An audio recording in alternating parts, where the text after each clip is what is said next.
Bonjour à tous, bonjour à tout le monde. Bienvenue à la série de séminaires de l'OMEP 2021-2022. Le PPA, le PPE en débat. Les canaux de traduction sont disponibles. L'interprétation sera simultanée dans les langues officielles de l'OMEP, en anglais, en français et en espagnol.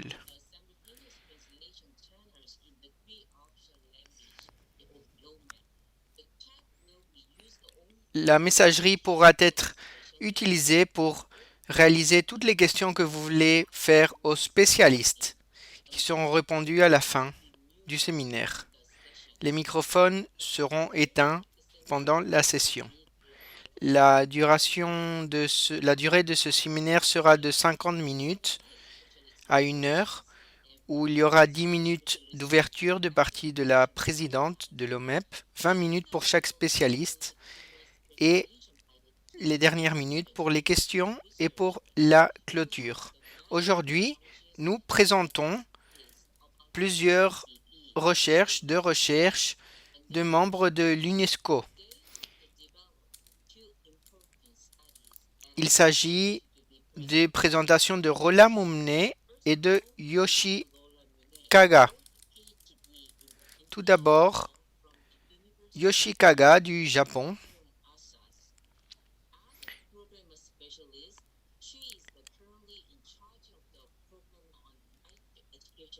Rola Mumne est titulaire d'un doctorat en droit international diplômé de l'Université de Paris 2 et d'une maîtrise en droit, sciences politiques et droits de l'homme des universités de Paris 2 et Paris 5.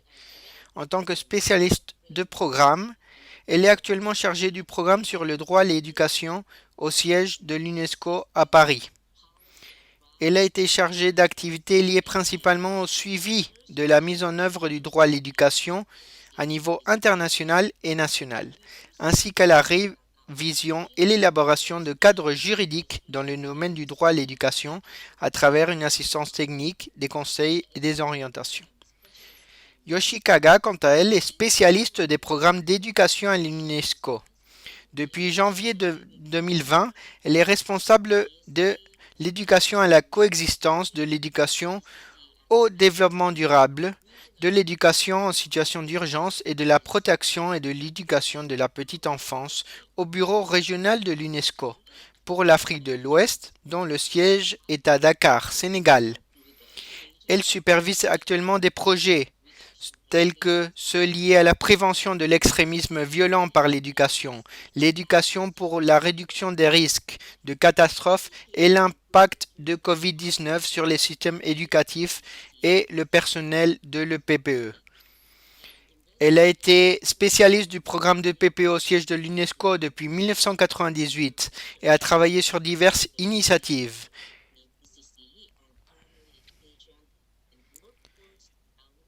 Ces publications incluent Caring and Learning Together, Integration of CCE within Education en 2010. Ses intérêts de recherche comprennent les relations entre le PPE, l'enseignement primaire, le développement de la main-d'œuvre et l'apprentissage tout au long de la vie.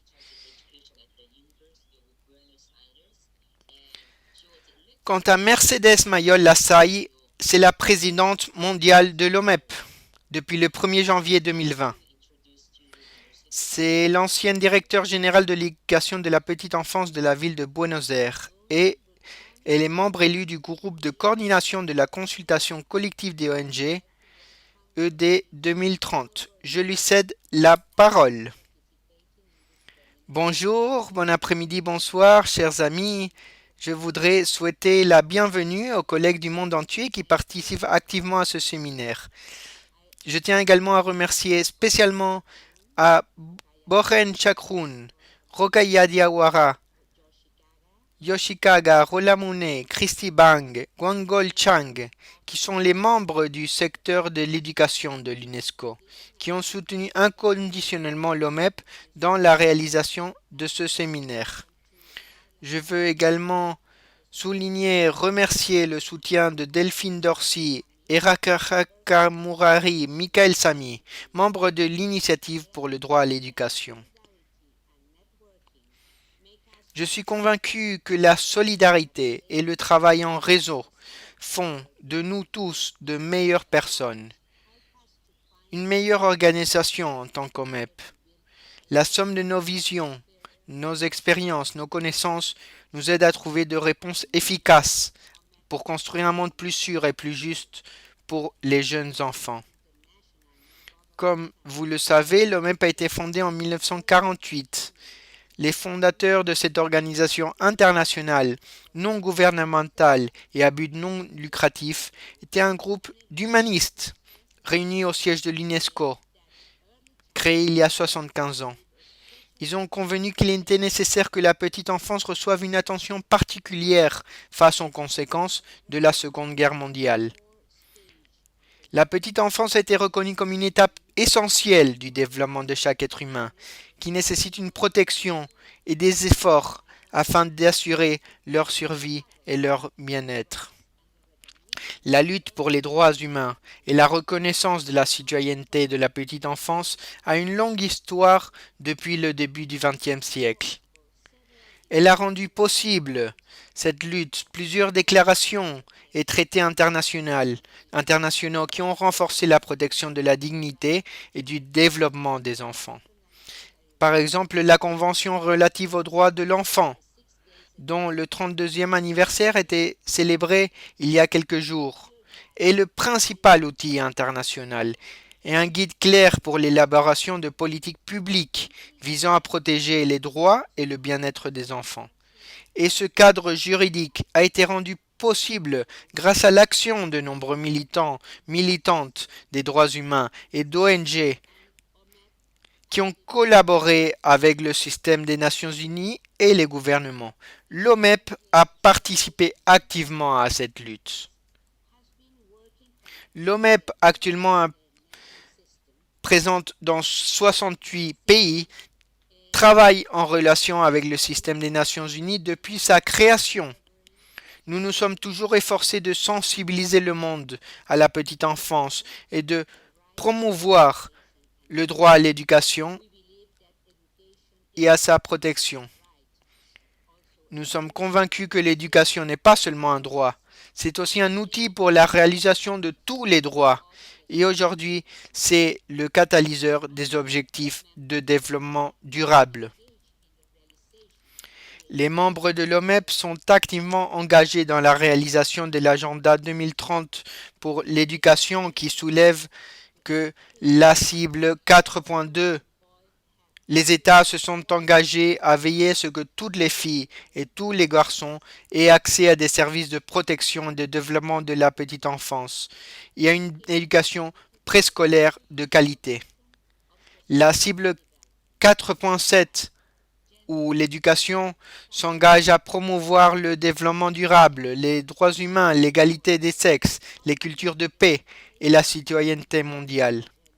Aujourd'hui, notre travail se concentre sur la réalisation de cet agenda ambitieux, en contribuant, en contrôlant, en suivant les réalisations des gouvernements en matière de politique publique et de pratiques éducatives. Mais le travail de l'OMEP ne peut se faire sans le partage d'une connaissance approfondie de la situation de l'EPPE dans le monde. Le travail de plaidoyer est donc intimement lié à notre capacité à produire, à partager les connaissances, à permettre un apprentissage mutuel et à sa sensibilisation, à fonder nos arguments sur des informations sérieuses et fiables. Cependant, ceci n'est pas une tâche facile. Les informations sur la situation des jeunes enfants dans le monde sont encore insuffisantes. La recherche et le diagnostic font défaut. Les pays font très peu de rapports sur le statut de l'EPPE. Cela contribue à l'invisibilité des jeunes enfants. En tant que détenteurs de droits et en tant que préoccupation des politiques publiques. L'agenda 2030 pour l'éducation vise à assurer une éducation de qualité inclusive et équitable et à promouvoir les possibilités d'apprentissage tout au long de la vie pour tous. Mais les pays atteignent-ils cet objectif? Quels sont les principaux obstacles? Comment la pandémie a affecté les réponses à l'EPPE? Dans la plupart des pays du monde, les politiques de PPE sont hétérogènes, fragmentées et inégales. Elles sont hétérogènes parce qu'elles sont constituées d'institutions et de programmes mis en œuvre à des moments historiques différents dans chaque société. Il existe un kaléidoscope de visions, de perspectives au sein des expériences. Il existe des institutions et des programmes formels, non formels, scolarisés, non scolarisés, publics, privés, destinés aux enfants des familles les plus riches aux plus pauvres. Certaines propositions sont traditionnelles, d'autres très innovantes, soutenues par un débat pédagogique et politique dynamique. Elles sont fragmentées parce que dans le monde entier, elles sont organisées et gérées par de multiples unités institutionnelles qui se contredisent, qui se chevauchent, avec des réglementations et des critères d'orientation divers ou sans aucun critère. Ils présentent également une fragmentation territoriale et des ruptures dans leur continuité. Lorsque les politiques changent et les gouvernements changent, ces tensions menacent l'identité et la force de l'EPPE, mettent en danger la protection des enfants et de leurs familles.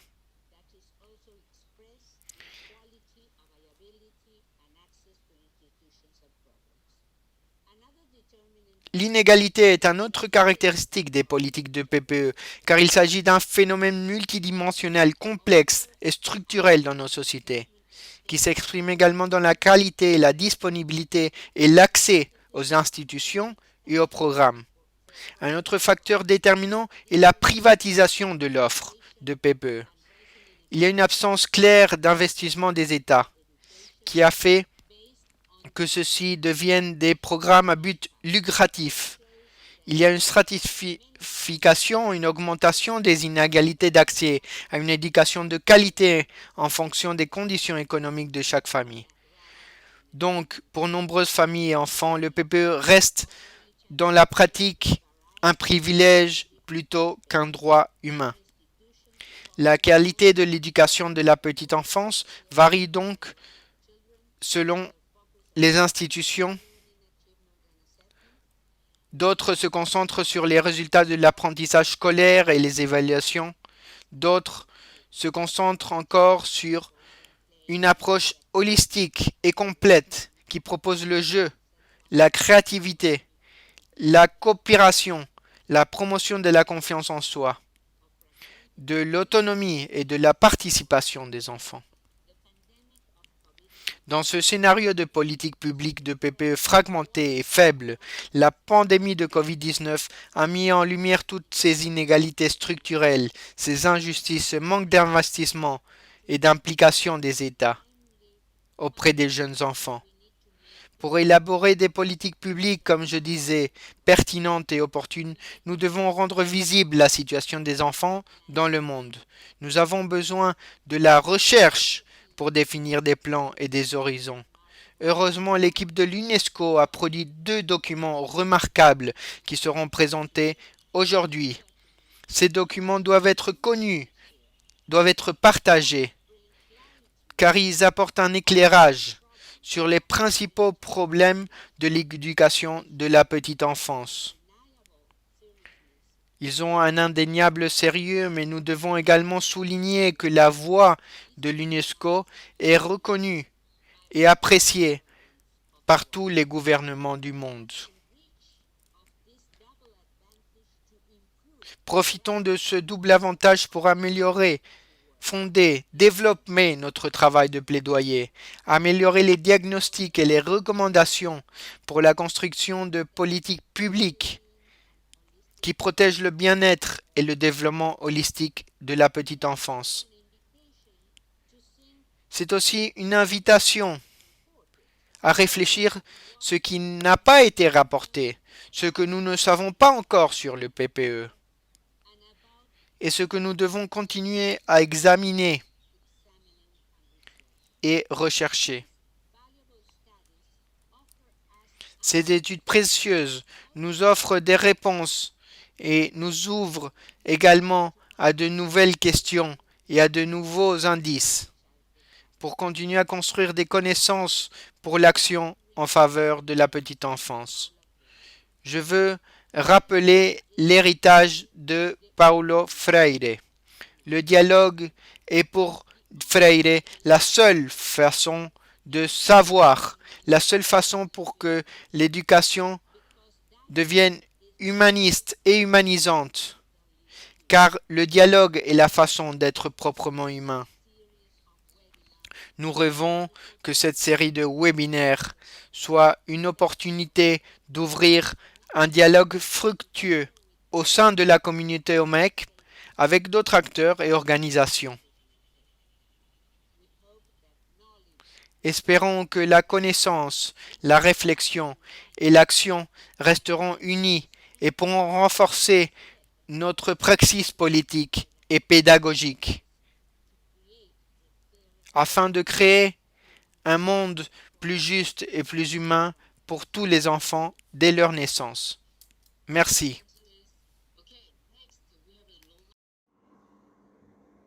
Merci beaucoup.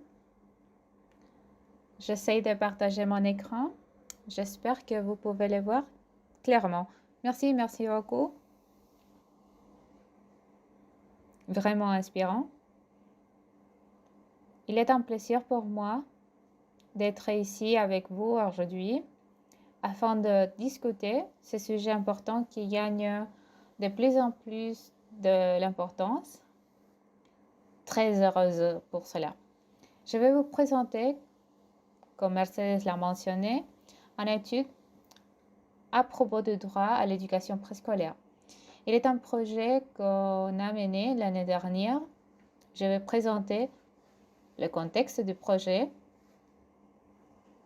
l'objectif, les conclusions, quelques résultats et les étapes suivantes.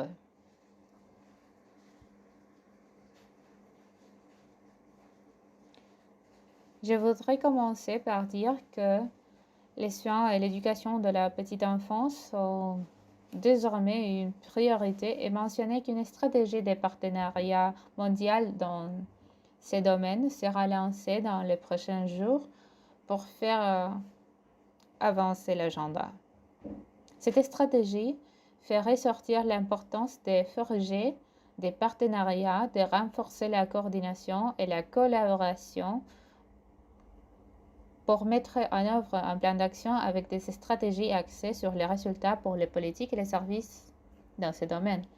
Nous savons que l'apprentissage préscolaire est une dimension importante de droit à l'éducation, car cette étape initiale de la vie jette les bases de l'apprentissage tout au long de la vie, ce qui a été reconnu et souligné par Mercedes. Nous savons que le droit à l'éducation commence à la naissance et que la Convention internationale des droits humains reconnaît des droits spécifiques à un âge précoce de la vie. Cependant, l'éducation de la petite enfance n'a pas été pleinement reconnue comme un droit fondamental par la Convention internationale des droits humains, d'une manière qui créerait des obligations contraignantes. Le but de cette stratégie est d'assurer que les pays atteignent leurs objectifs de développement par les biais de 5 stratégies différentes, dont l'une consiste à renforcer la gouvernance et le financement des politiques, ce qui inclut une dimension normative pour mieux promouvoir une perspective des droits humains.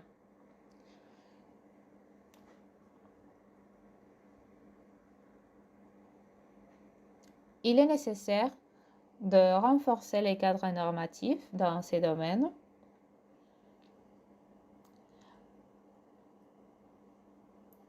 Tout d'abord, au niveau international, il est nécessaire d'élaborer un cadre international pour mettre en évidence la dimension des droits humains comme élément central pour garantir l'accès universel à des services de qualité et inclusifs, mais aussi au niveau national en engageant les pays à garantir un accès plus large à des services de qualité et inclusifs, en développant davantage leur cadre juridique et politique national.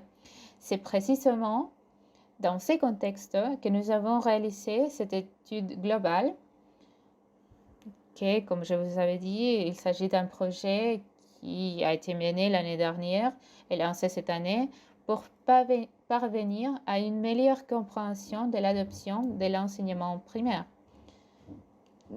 gratuit et obligatoire dans le monde.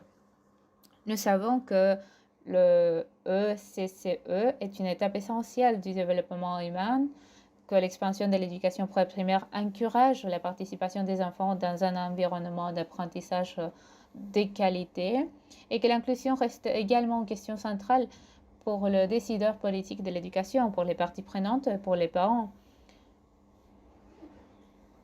Nous connaissons donc l'importance de l'éducation primaire, en particulier pour les groupes vulnérables. Cependant, malgré cette importance et cette reconnaissance accrue, nous savons qu'un enfant sur deux ne reçoit pas d'éducation primaire. Et aussi que dans la pandémie, plus de 155 millions d'enfants d'âge préscolaire ont été affectés par les fermetures d'écoles et que la réponse éducative n'a pas vraiment donné la priorité à le ECCE. C'est pourquoi nous considérons que l'adoption des cadres juridiques tant au niveau international que national est la première étape pour garantir l'apprentissage précoce à tout moment et dans tous les contextes. Bien que nous considérons le ECCE comme une partie intégrante du droit à l'éducation, le droit à l'éducation primaire n'est pas un droit explicite dans le droit international. Il est reconnu et développé dans l'objectif systématique et développé notamment, bien sûr, mais nous savons aussi que cela n'aide pas les obligations légales. Je veux dire rapidement, la raison d'être de l'étude que nous avons menée est de mieux comprendre les tendances mondiales et régionales dans ce domaine, dans une perspective fondée sur les droits et de formuler une série de recommandations visant à garantir l'inclusion des écoliers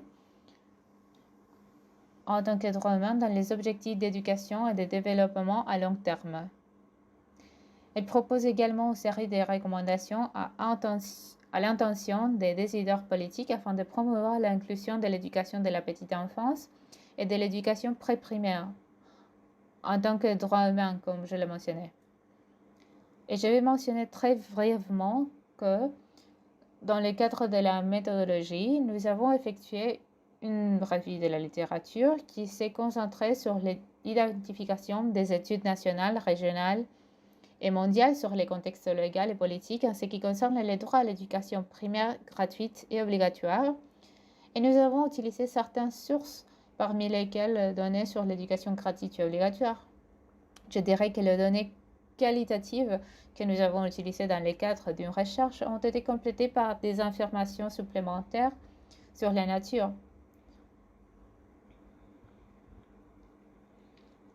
Et la nature et les contenus qui ont été obtenus pour 17 pays grâce à l'excellent partenariat avec l'initiative des droits de l'éducation de l'UNESCO et les données sur les apports et les résultats de l'éducation ont également été collectées auprès des instituts de statistique de l'UNESCO.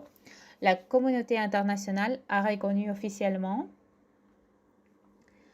à plusieurs reprises les avantages intrinsèques qu'il y a à offrir à tous les enfants, en particulier les plus vulnérables et les plus défavorisés, des possibilités d'apprentissage précoce de qualité. Il est important de donner plein effet à l'objectif de développement durable 4.2. Très rapidement, je voudrais partager avec vous les principales conclusions de l'étude.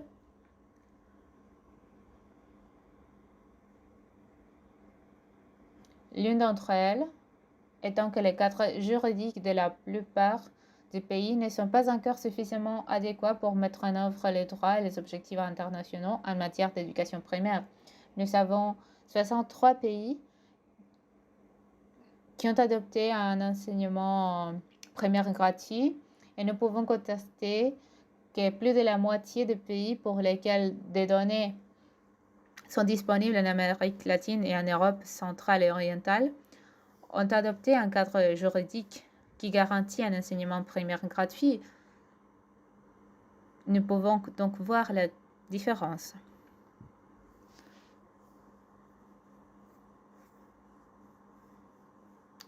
La majorité des pays où l'enseignement pré-primaire est obligatoire sont également situés dans les mêmes régions et la plupart d'entre eux font partie des groupes à revenu moyen supérieur élevé. Je vais essayer d'aller un peu vite, désolé. 46 pays ont adopté un enseignement primaire gratuit et obligatoire et nous pouvons remarquer que dans le 50 pays de l'industrie, dans le 46 cas où cela a été adopté, presque tous les pays ont introduit les deux droits la même année. Cette diapositive montre la distribution régionale de l'offre gratuite et obligatoire. Et je voudrais mentionner que des dispositifs légaux et spécifiques ciblent les groupes vulnérables afin qu'ils puissent bénéficier d'un accès facilité aux prioritaires à l'éducation pré-primaire. Nous pouvons constater aussi qu'en dépit de la faible application des cadres juridiques, la scolarisation dans l'enseignement primaire a augmenté depuis 1999 dans toutes les régions, ce qui est très positif. Et on peut comprendre que le taux moyen d'augmentation semble généralement plus élevé dans les pays qui ont adopté la disposition légale. Cependant, nous devons mentionner que les études de cas par pays ont révélé que tous les pays ne montrent pas de changement dans la scolarisation après la date d'adoption du cadre légal. Enfin, je voudrais mentionner que les pays avec une éducation pré-primaire gratuite et obligatoire semblent avoir un taux plus élevé de bien-être de la petite enfance, tel que mesuré. De plus, les études de cas par pays montrent que l'adoption de l'éducation gratuite et obligatoire peut être affectée par des aspects négatifs, c'est-à-dire qu'elle peut avoir un effet négatif dans certains pays, notamment en ce qui concerne la qualité de l'éducation. Et nous avons quelques exemples à ce sujet. Enfin, les pays pour lesquels des données sont disponibles semblent avoir augmenté les dépenses publiques dans l'enseignement pré-primaire en pourcentage du PIB après l'adoption d'un cadre juridique pour l'enseignement gratuit et obligatoire, mais ces données sont relativement limitées en termes de recherche et nécessitent une recherche supplémentaire pour vérifier cet aspect. Ainsi, sur la base de l'analyse, cette étude suggère quelques recommandations en termes de gouvernance et de financement, en termes de clarté juridique, en termes d'attente sociale et en termes d'importance du développement de la petite enfance, ainsi que quelques recommandations sur le suivi de l'évaluation. Rapidement, quand il s'agit de gouvernance et de financement, nous constatons que le renforcement de la gouvernance dans les pays intersectoriels à la planification et à la reprise des décisions qui garantit la participation des parties prenantes concernées. La clarté juridique est importante car les déclarations de politique générale et parfois les objectifs ne sont pas toujours cohérents au sein d'un pays et peuvent même, dans certains cas, prêter à confusion ou être contradictoires, ce qui peut empêcher la pleine application de la politique. Il est nécessaire de procéder à un alignement à tous les niveaux, de renforcer la valeur perçue de l'éducation pré-primaire, un point important,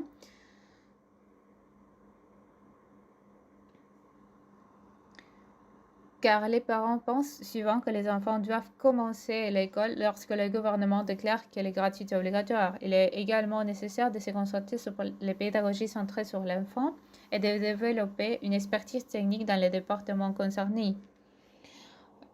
Période distante dans le suivi de développement cognitif et évaluer les progrès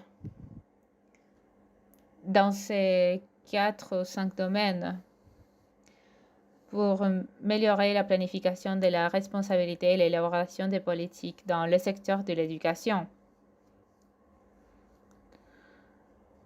Basé sur cela et les prochains pas de l'analyse, le cadre juridique national, c'est une étape fondamentale et bien sûr, il est essentiel de donner la priorité aux besoins des jeunes enfants et de garantir leur droit à l'éducation.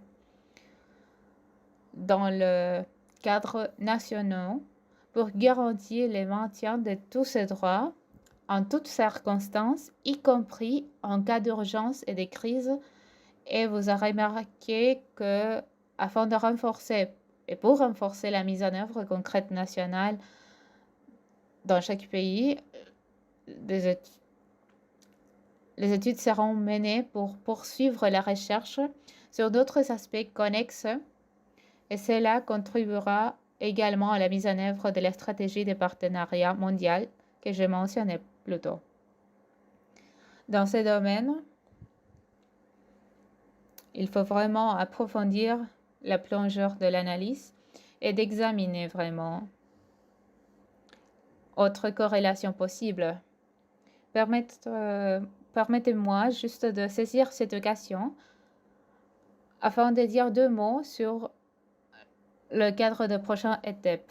Je voudrais mentionner que l'UNESCO a lancé une conversation mondiale sur les dimensions évolutives du droit à l'éducation et cela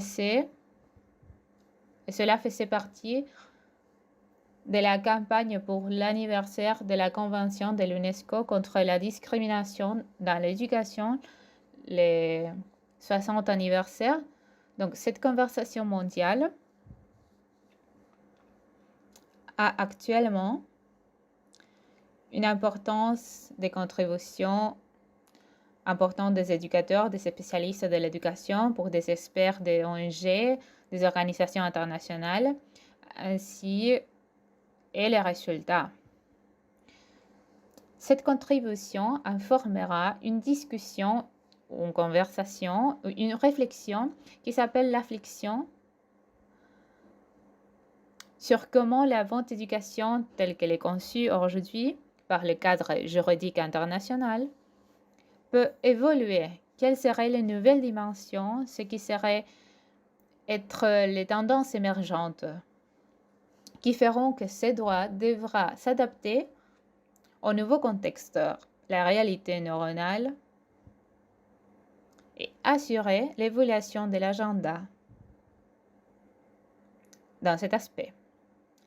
Je voudrais juste mentionner qu'un séminaire international sera organisé dans quelques jours, le 7 et 8 décembre, à lancer le processus dans ce domaine pour réfléchir sur ces nouvelles dimensions et ces nouveaux agendas en évolution et favoriser la discussion sur divers domaines thématiques, y compris ECCE, qui est d'ailleurs un important domaine.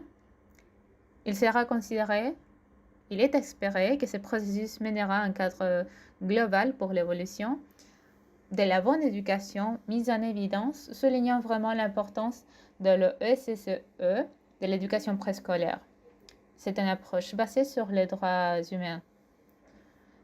Permettez-moi de mentionner aussi vite que, comme une sorte d'idée initiale de cette consultation qui a été menée et qui informera également la discussion.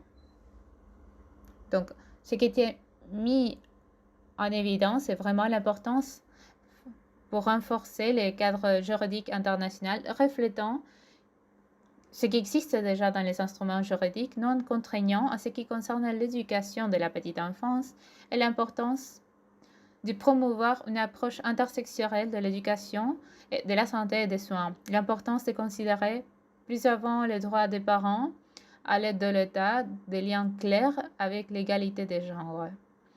Et examiner comment l'offre de ECCE peut garantir l'inclusion des groupes vulnérables dans une perspective d'apprentissage tout au long de la vie.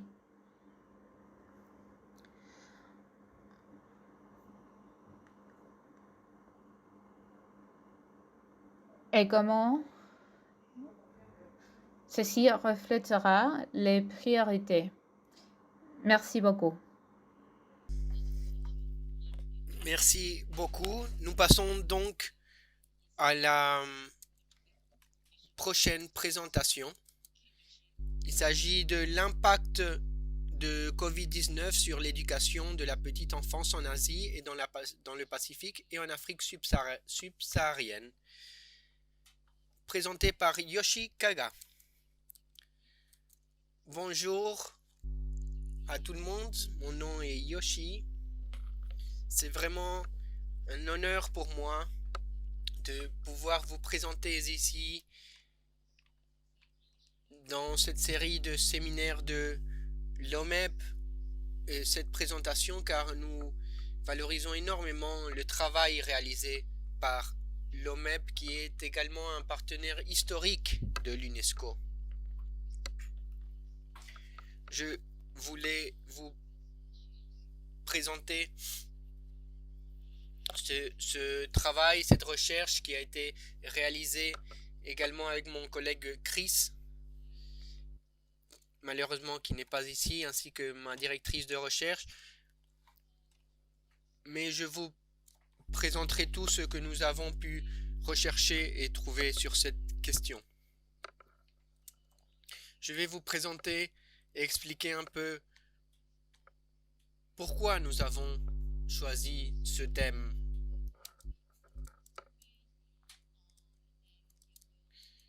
Les raisons de cette recherche.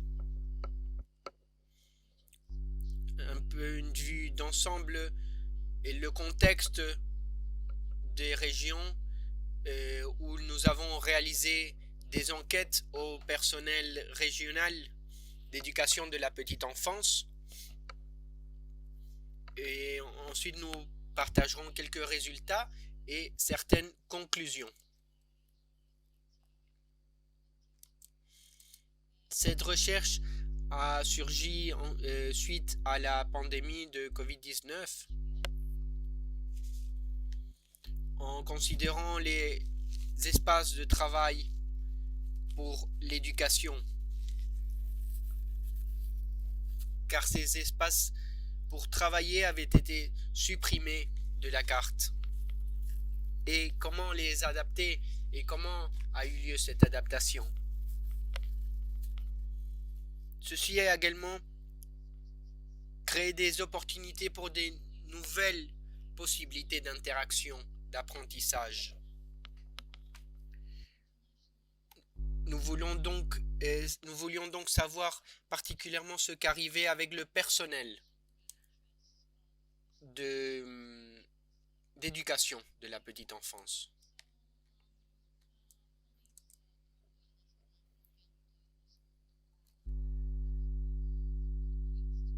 Plusieurs collègues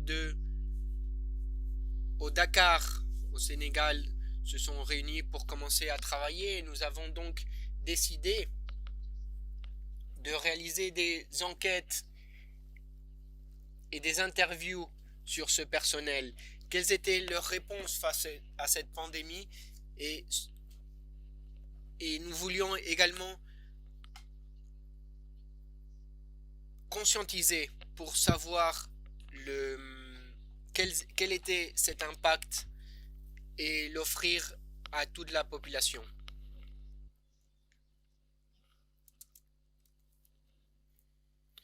Quels étaient les besoins du personnel de l'éducation pour la petite enfance?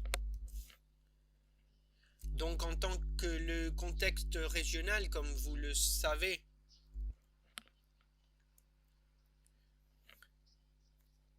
ici vous pouvez voir dans la région de l'Asie et de l'Afrique subsaharienne, nous voyons ici sur ce graphisme l'évolution des taux bruts de scolarisation pré-primaire, préscolaire. Donc, comme vous pouvez voir, il y avait une grande différence entre ces régions, entre la région dans la scolarisation de l'Asie comparée à la région de l'Afrique subsaharienne. Il y a également d'autres différences, comme vous pouvez voir ici la proportion d'enseignantes dans le préscolaire, dans les régions particulières de l'Asie et Pacifique et de l'Afrique subsaharienne. Il y a bien sûr plus d'enseignantes dans ce secteur.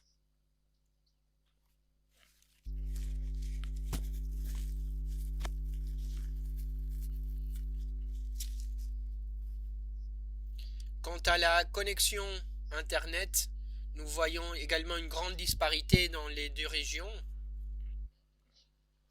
La région d'Asie-Pacifique a des meilleurs indicateurs de connexion à Internet.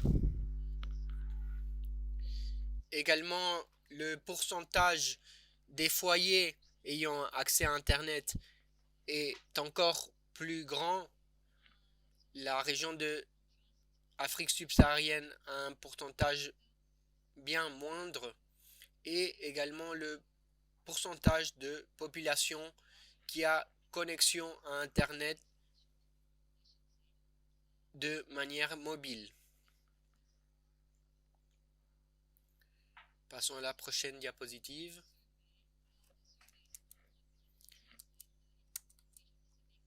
Donc, des enquêtes ont été réalisées dans ces deux régions, réalisées par UNESCO Bangkok et UNESCO Dakar. Vous pouvez voir les dates en Asie entre le 20 avril et le 22 mai 2020.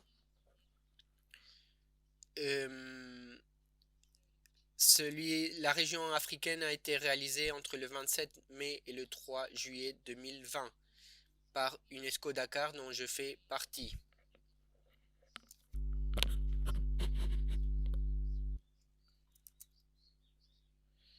Donc pour avoir une vue d'ensemble, nous pouvons voir les objectifs de cette enquête. Ils étaient dirigés pour les directeurs de centres de PPE et de centres d'écoles maternelles, préscolaires, ainsi que pour les enseignants, enseignantes, éducateurs, éducatrices. Nous avions plusieurs partenaires, l'UNESCO bien sûr, l'UNICEF, l'ARNEC, le ECWI et l'ISA. Ceci pour l'Asie.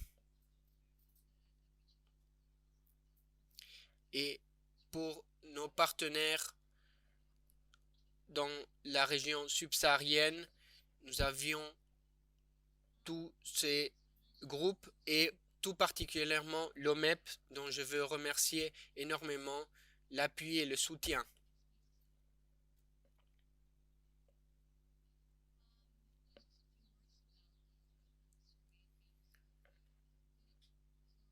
Donc ici nous pouvons voir les thèmes abordés dans les enquêtes. Je veux donc vous partager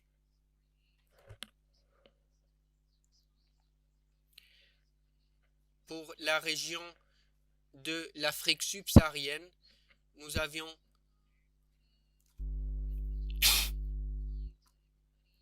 plusieurs parties, une pour tous les enquêtés, la partie B pour les directeurs et principaux dirigeants de centres de PPE, et pour la partie C, 26 questions pour des enseignantes.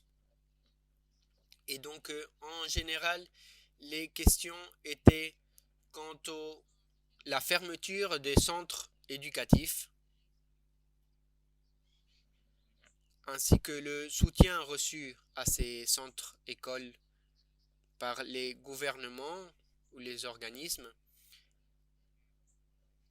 Et ensuite, pour les questions particulières à chaque groupe, nous avons voulu savoir, par exemple pour les enseignants, comment avaient été modifiées leurs conditions de travail.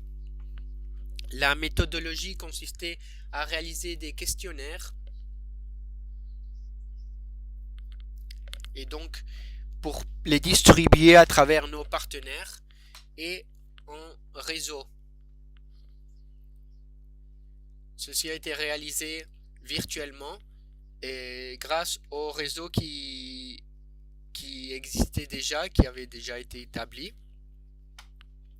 L'enquête en Asie a été réalisée en 9 langues et celle de l'Afrique subsaharienne en 3 langues. L'analyse de données a permis de réaliser des cadres et des résumés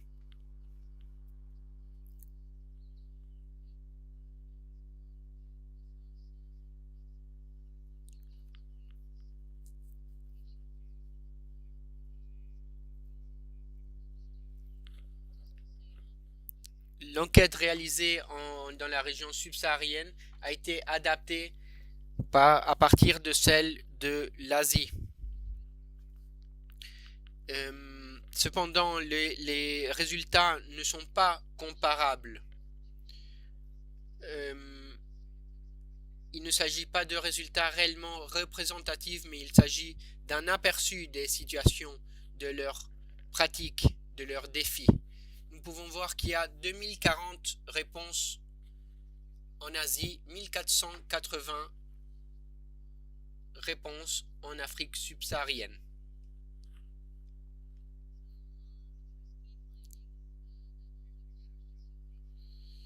Ce que nous avons pu trouver principalement, c'est que nous avons pu constater qu'il y a eu très peu de formation aux éducateurs quant à comment gérer une crise. Donc nous pouvons voir sur ce tableau la quantité de personnes qui ont été entraînées, formées pour cela.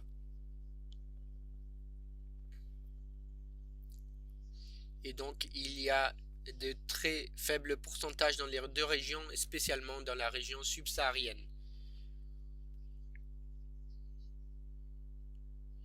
Ce que nous avons pu découvrir également, c'est que le personnel de l'éducation préscolaire,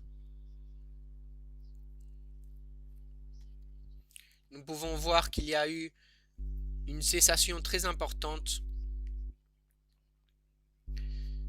Et quant à leur rémunération, il y a eu beaucoup de personnes, par exemple dans la région subsaharienne, le 33% n'a directement pas reçu de rémunération.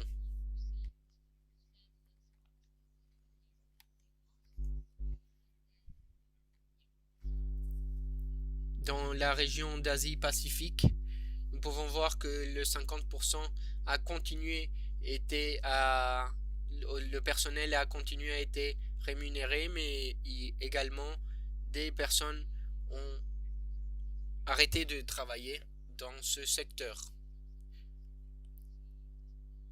Une troisième découverte est quant aux apports, aux contributions de l'État. Nous pouvons voir également une grande disparité dans les deux secteurs. Et les plus grandes disparités ont à voir avec des guides clairs quant à comment suivre cette situation de crise.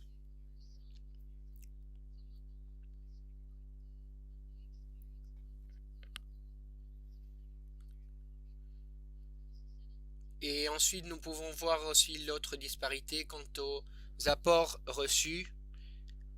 Dans les pays de l'Afrique, presque à 70% des pays ont affirmé ne pas avoir reçu de soutien.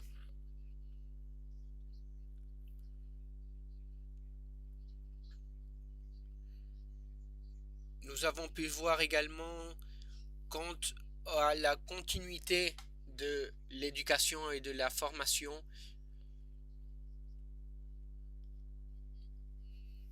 comment le faire virtuellement par exemple.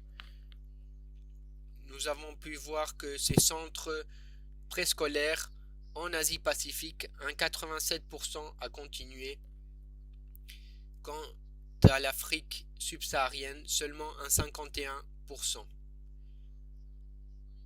La plupart avec des dispositifs mobiles.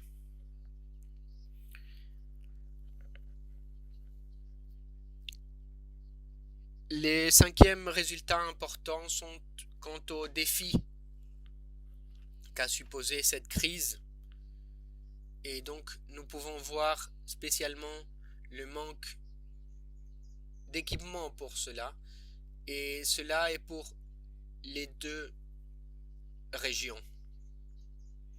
Le manque de connexion à Internet, mais aussi le manque d'entraînement, de formation et de soutien pour la formation et l'éducation à distance.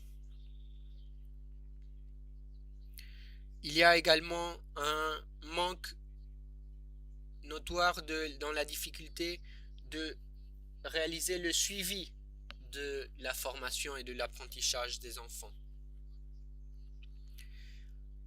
Le sixième résultat important trouvé a montré quelle était la stratégie la plus effective pour le personnel et pour réaliser ce suivi.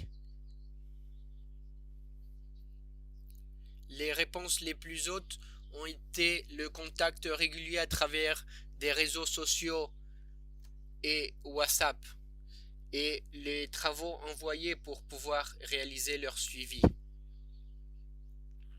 Le septième résultat trouvé principal avait rapport quelles étaient les nécessités des centres préscolaires pour pouvoir réouvrir leur établissement. Et les deux régions ont montré l'importance de matériel comme l'alcool en gel, les gants, l'importance de la distance entre les chaises, et aussi nous pouvons noter l'importance du soutien des parents pour pouvoir réouvrir ces centres. Le huitième résultat trouvé à avoir avec la réponse des enseignants, des enseignantes, quant à l'impact de la pandémie sur les enfants qui étaient très préoccupés quant au manque de continuité scolaire et également quant à leur alimentation.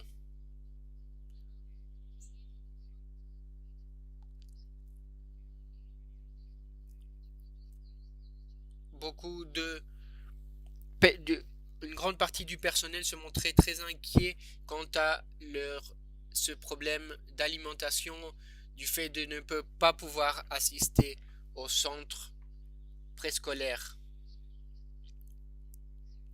qui avait également ce service de nutrition.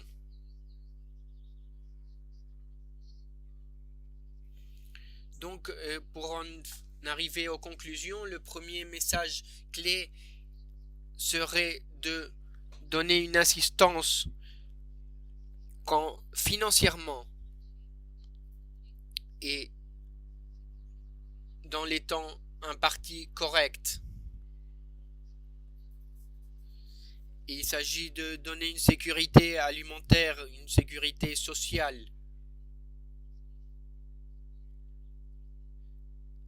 L'assistance également pour la formation et le suivi de l'éducation à distance. Un autre message important est d'améliorer la capacité du personnel de PPE dans cette éducation à distance et comment pouvoir gérer ces crises, ainsi que offrir de meilleures conditions. Le troisième message de conclusion vise à renforcer les efforts pour une éducation à distance plus complète.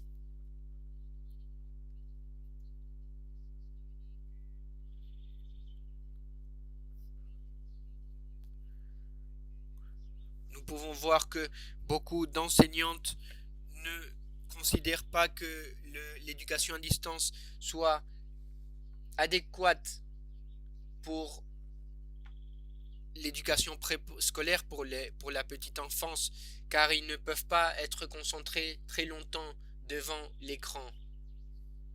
Ceci est pour moi un problème très important. Je veux vous montrer cette dernière diapositive avec la couverture de cette enquête ainsi que le lien pour y accéder. Merci beaucoup. Donc, je vais poser une seule question. Comment l'UNESCO répond face aux résultats et recommandations des études? Essayez de répondre rapidement. Qui veut? Ok. Si je dois faire vite, je pense que ce que Mercedes a dit au commencement a attiré l'attention à ce qui concernait la solidarité. Nous avons appris de Covid comment travailler ensemble et réunir des partenaires. C'est vraiment le meilleur moyen de contrer différents types de défis. Et il semble que vous le sachez tout, peut-être à cause de l'impact de Covid, la petite enfance a beaucoup plus de difficultés à se rendre visible et à obtenir des investissements dans tous les domaines, car les investissements pourraient être plus facilement investis dans l'enseignement primaire ou secondaire en termes d'amélioration des stratégies d'apprentissage à distance, par exemple, alors que la petite enfance n'est pas tellement au centre de l'attention à ce moment. Je pense donc que l'aspect solidarité est très important et que l'UNESCO devrait vraiment continuer à travailler sur les plaidoyers, l'augmentation des opportunités de formation et l'amélioration des conditions de travail des enseignants. Ok, merci de partager avec nous, Mercedes. Ok. Nous sommes arrivés à la fin de notre 4e séminaire en ressentant une grande joie pour ce que nous avons appris et parce que ces dialogues ont enrichi et augmenté notre motivation pour continuer à travailler pour les jeunes enfants. Je vais souligner la participation de Nigeria, Colombie, Croatie, Argentine, France, Ghana, Russie, Japon, Kenya, Cuba, Mexique et Pérou. Et la participation, bien évidemment, de deux de nos vice-présidents, les vice-présidents régionaux ou dans l'ocula de la région Asie-Pacifique et Jamakama de l'Afrique. Donc, merci beaucoup d'être venu et de votre participation ici. Je voudrais vous rappeler que l'enregistrement de ce séminaire sera disponible dans les 3 langues officielles de l'OMEP sur notre chaîne YouTube @omepworldtv. Vous recevrez une notification par email lorsque cela se produira, afin que vous puissiez partager les enregistrements au sein de vos comités et communautés et ainsi continuer à multiplier nos efforts et progrès. Toutes les discussions autour de ces sujets et les espaces partagés nous renforcent en tant que communauté et donnent de la visibilité à l'importance de l'EPPE. Tout au long de cette série de séminaires OMEP, nous partageons des perspectives et des expériences qui reflètent la connaissance, la diversité, la richesse des politiques et des pédagogies construites dans le monde entier pour l'éducation de la petite enfance. Ces dialogues sont également l'occasion de définir notre initiative phare décennie pour l'éducation et l'accueil des jeunes enfants et un nouveau commentaire général relatif des droits de l'enfant. Notre travail ne s'arrête pas et continue avec énergie. Comme vous le savez, peut-être l'UNESCO, ECDAN et l'OMEP co-organisent l'événement de lancement de la stratégie de partenariat mondial pour la petite enfance. Nous vous invitons tous à nous rejoindre en ligne et à être un acteur clé pour faire avancer la réalisation d'une éducation et d'une protection de la petite enfance de qualité et inclusive pour tous les enfants d'ici 2030. L'événement aura lieu le 6 décembre à 13h30 heure de Paris. Enfin, je remercie encore nos chers collègues de l'UNESCO, surtout à Rola et à Joshi. Merci beaucoup de votre collaboration, de ces documentations merveilleuses et les recherches. Delphine Dorsey, Raka Jumari, Sami, de l'initiative des droits à l'éducation, merci beaucoup encore. J'apprécie également la coordination précise et chaleureuse de Sue Hwang-Kin, président d'Amérique-Corée. Merci. Bientôt, enfin, je remercie le secrétaire d'équipe et les traducteurs, sans qui ce webinaire serait impossible à développer. Merci Camila, Eliana, Carlos, Gonzalo, Federico, Carolina, Gabriela et Marcos. Je vous vois le lundi 6 décembre. À bientôt. Merci d'être venu. On va fermer la session. À bientôt, à lundi. Au revoir.